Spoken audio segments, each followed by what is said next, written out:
The phone rang at 3:12 a.m., shattering the stillness of the night. A single call from room 348, a room that would soon become infamous. On the other end, only heavy breathing filled the line, a sound that would haunt the hotel staff for years to come. What happened in that room? The truth is more chilling than anyone could have imagined. In the fall of 2008, a nondescript roadside hotel stood just off a busy interstate, a place where weary travelers sought refuge. It was a typical establishment frequented by truck drivers and families on road trips, a transient space where lives intersected briefly. But one guest, a woman named Sarah, would check in and never check out. 28 years old, she arrived alone, her demeanor a mix of nervous energy and quiet resolve. Hotel staff later recalled her glancing over her shoulder as if she were being watched, though they dismissed it as the jitters of a solo traveler. At 8:17 p.m., security cameras captured her entering room 348, the last confirmed sighting of her alive. As the clock struck midnight, the hotel was alive. With unsettling sounds, guests in nearby rooms reported heavy footsteps, a rhythmic pacing that echoed through the halls.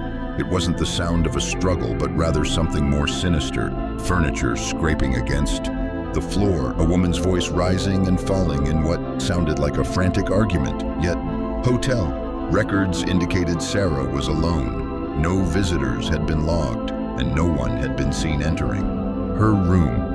At 3:12 a.m., the phone rang, the call coming from room 348.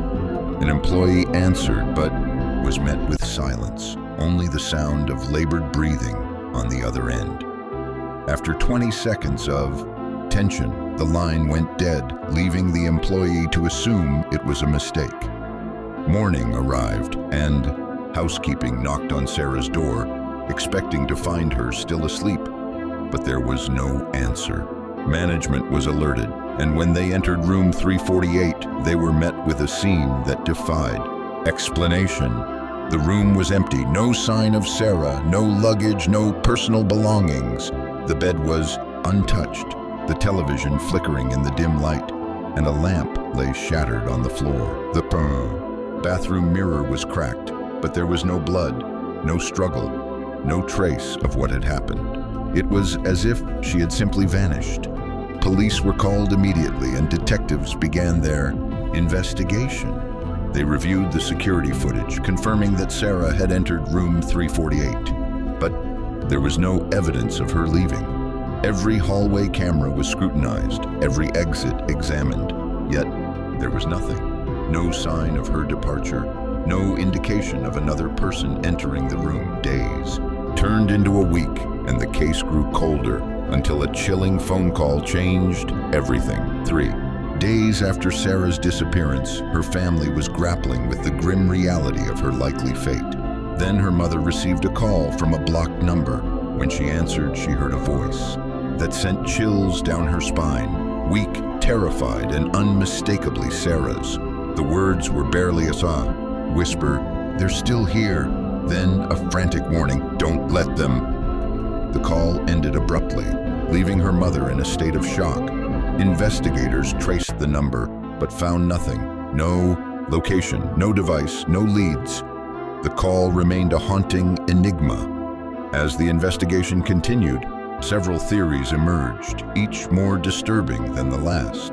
Some speculated that Sarah had been followed, that she had witnessed something she shouldn't have.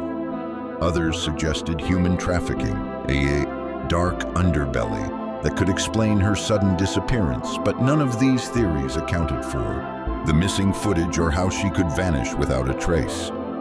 Then came the unsettling reports from guests who stayed in room 348 after Sarah.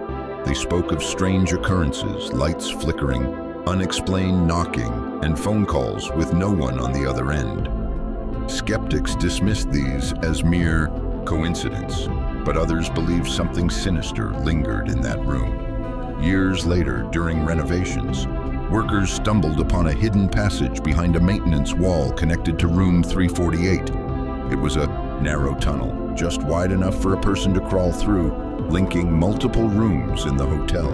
Most staff had no idea it existed, and investigators hoped it would finally provide answers to Sarah's disappearance, but the passage yielded no evidence, no DNA, no belongings, no clues, just another layer of mystery added to an already perplexing case. Today, Sarah's disappearance remains unsolved, a haunting reminder of the unknown. No arrests, no suspects, no closure. Only one lingering question remains. If Sarah never left room 348, then who made that final phone call, and where did she go? Some mysteries fade with time, but others grow darker, more unsettling.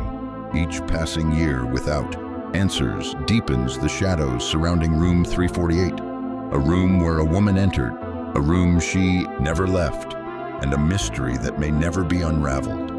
In the silence of that room, the echoes of her last words linger, a chilling reminder that some truths are better left undiscovered.